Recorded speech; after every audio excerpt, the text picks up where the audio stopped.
নিজেদের ছুটির দিনগুলোকে একটু স্পেশাল করে তুলুন। আমার না ভীষণ ইচ্ছা ছিল আমার ব্যালকনিতে আমি স্পেশালভাবে একদিন ব্রেকফাস্ট তৈরি করব, আর সাথে আমরা এখানে বসে খাওয়া দাওয়া করব। যখন থেকে আমরা আমাদের এই নতুন অ্যাপার্টমেন্টে শিফট হয়েছি, আমার এই ব্যালকনি তো আমার ভীষণ পছন্দের, সেটা আপনারা সবাই কম বেশি জানেন।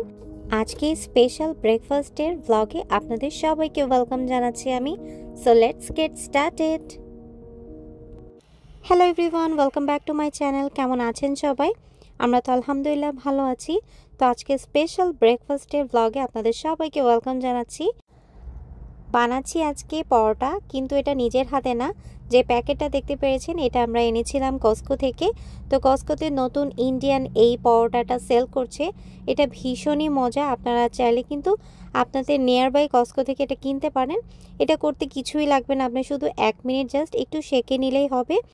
এটা অলরেডি মেক করাই রয়েছে, আপনি শুধু 1 মিনিট একটু এপাশ ওপাশ করে একটু গরম করে নিলেই হবে। আপনারা যদি কড়াইতে এটা সেঁকতে না চান তাহলে কিন্তু ওভেনে গরম করতে পারেন, যার যেমন ইচ্ছা। তো আমি হচ্ছে গিয়ে এপাশ ওপাশ করে 1 মিনিট করে প্রত্যেকটা পরোটা ভেজে নিচ্ছি।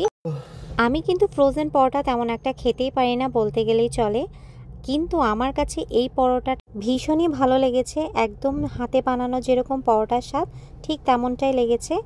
তো পরোটা আমার কয়েকটা শেখা হয়ে গিয়েছে। আমি এখন হচ্ছে গিয়ে কফি বানানোর জন্য কফি মেশিনে কফি দিয়ে দিয়েছি। আমি হচ্ছে পাঁচমেশালি একটা সবজি তৈরি করেছিলাম, সেটা অবশ্য গতদিন আগের রাতেই করে রেখেছিলাম। তো ওইটার রেসিপিটা আপনাদের সাথে একটু শেয়ার করে নিচ্ছি। আমি হচ্ছে তেল দিয়ে দিলাম, আর তেলের উপর দিয়ে দিলাম 1 কাপের মতো পেঁয়াজ। পেঁয়াজটাকে একটু হালকা ভেজে নিয়ে দেন দিয়ে দিব পাঁচফোড়ন। আর রাতুল হচ্ছে কি সবজিতে পাঁচফোড়ন খেতে খুবই পছন্দ করে, সেটা আমারও বেশ ভালো লাগে। পাঁচফোড়নটা দেওয়ার পরে একটু ভালো করে নেড়ে চেড়ে একে একে হচ্ছে সবগুলো সবজি দিয়ে দিব। যেসব সবজিগুলি মনে করেন আপনাদের সিদ্ধ হতে একটু বেশি সময় লাগবে সেগুলি সবার প্রথমে দিব, আর যেগুলো সবজি হচ্ছে গিয়ে সিদ্ধ হতে অনেক কম সময় লাগে সেগুলি সবার লাস্টে দিয়ে দিব। এখন একে একে দিয়ে দিচ্ছি ধনিয়ার গুঁড়া, জিরার গুঁড়া, তারপরে হচ্ছে হলুদ। আর যদি আপনারা ঝাল খেতে চান তাহলে কিন্তু এখানে মরিচের গুঁড়াও অ্যাড করতে পারেন, বাট আমি এখানে কোনো মরিচের গুঁড়া দিচ্ছি না, কারণ আমি কাঁচা মরিচ অ্যাড করব। সব কিছু মশলা হচ্ছে একসাথে এখন মিক্স করে নিব, তারপরে দিয়ে দিব একে একে সবজিগুলো। আমি এখানে 2-3 ধরনের সবজি দিচ্ছি। এখানে দিয়ে দিচ্ছি হচ্ছে লাউ, গাজর, দেন হচ্ছে দিয়ে দিব আলু, আর সবার লাস্টে হচ্ছে আমি দিব বেগুন, কারণ বেগুনটা সিদ্ধ হতে একদমই কম সময় লাগে।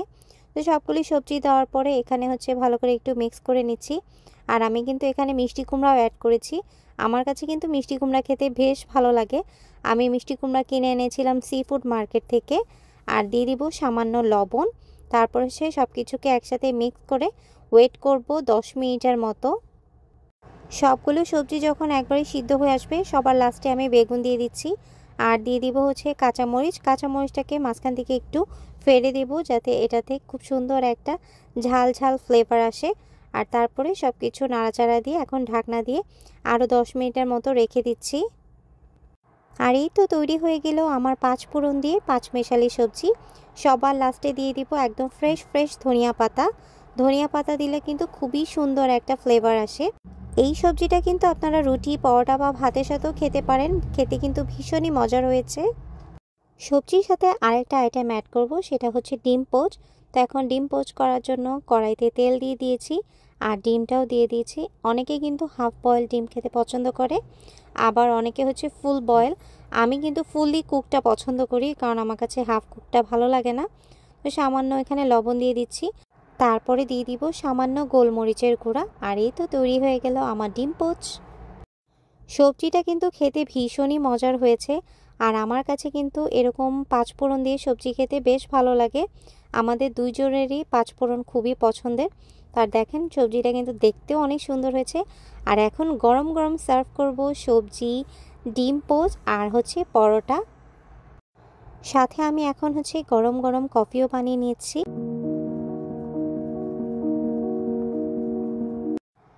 বারান্দায় এসে দেখলাম ওয়েদারটা খুবই সুন্দর, মেঘলা মেঘলা একটা ওয়েদার। তো আমরা হচ্ছে আমাদের যে ফোল্ডেবল যে চেয়ার আছে আর টেবিল আছে সেগুলোকে নিয়ে আসলাম বারান্দায়। এখন হচ্ছে বারান্দাকে খুব সুন্দর করে ডেকোরেশন করব। আর আমার বারান্দার এই গাছগুলো দেখতে আমার ভীষণই ভালো লাগে। দেখেন মেঘলা একটা ওয়েদার, অবশ্য পরে দিয়ে এত রোদ হয়েছে মানে কি বলবো, সেটা আপনাদের সাথে শেয়ার করব। তো চলুন তাহলে এখন আমার টেবিলটাকে সেট করি। তো এখানে হচ্ছে আমি একটা টেবিল ম্যাট দিয়ে দিলাম, আর আমার যে সুন্দর মানি প্ল্যান্ট গাছটা রয়েছে যেটা আমি নতুন গ্রো করেছি সেটা দিয়ে দিলাম এখানে। আর এখানে দিয়ে দিচ্ছি প্লেটগুলো। এই প্লেটগুলো কিন্তু ডিজাইন করতে আমার ভীষণই ভালো লাগে। আর প্লেটের সাথে যদি এরকম ন্যাপকিন দেওয়া যায় তাহলে কিন্তু সৌন্দর্যটাই দ্বিগুণ হয়ে যায়। আমি কিন্তু ঘর ডেকোরেশন করতে বা টেবিল সেট আপ করতে ভীষণই পছন্দ করি। যে কোনো স্পেশাল ওকেশন হোক আর নর্মাল দিন হোক, ঘর গোছাতে বা ঘর ডেকোরেশন করতে আমার ভীষণই ভালো লাগে। আজকে যেহেতু স্পেশালভাবে ব্রেকফাস্ট করছি তাহলে তো খুব সুন্দর করেই সাজাতে হবে। তো একে একে সব কিছু এখানে আমি এখন টেবিলে সার্ভ করে দিচ্ছি। এখানে সবজি ভাজি নিয়ে আসলাম, দেন হচ্ছে ডিম আর পরোটা, আর সবার লাস্টে হচ্ছে গরম গরম কফি। কফি খেতে সবাই পছন্দ করে আর আমি ভীষণই পছন্দ করি। যখন থেকে আমেরিকাতে এসেছি কফি না খেলে আমার চলেই না। আর এই তো তৈরি হয়ে গেল আমার সুন্দর table set up with my breakfast. Table set আপটা কেমন লেগেছে আমাকে কিন্তু অবশ্যই আপনারা জানাবেন। আর এই তো সুন্দর প্রকৃতির মাঝে আমরা এখন ব্রেকফাস্ট করব। এই ছোট ছোট মুহূর্তগুলো আমার কাছে অনেক বেশি স্পেশাল। সুখী থাকতে কিন্তু অনেক বেশি প্রয়োজন হয় না, ছোট ছোট এরকম সুন্দর মুহূর্ত থাকলে কিন্তু সুখী হওয়া যায়। সব কিছু রেডি হয়ে গিয়েছে, এখন আমি আমার রাতুলকে ডাকবো, সে এখন এখানে বসে খাওয়া দাওয়া করবে। আজকে কি করতেছো বারান্দায়? কি কি আছে ব্রেকফাস্টে? মিনি পরোটা, সবজি, ডিম, কফি। আর আজকে প্রেজেন্টেশন কেমন লেগেছে তোমার কাছে?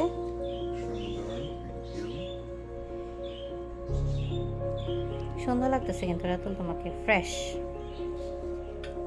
এবার আমার পরোটা আর সবজি ভাজি খেয়ে বলো তোমার কেমন লেগেছে।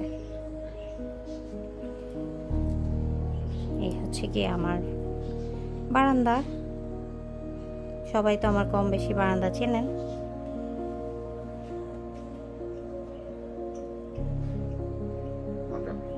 অনেক মজা। খাওয়া দাওয়া শেষ করার পর এখন হচ্ছে কফি খাওয়ার পালা। আর আজকের মতো ব্লগটা তাহলে এখানেই শেষ করছি।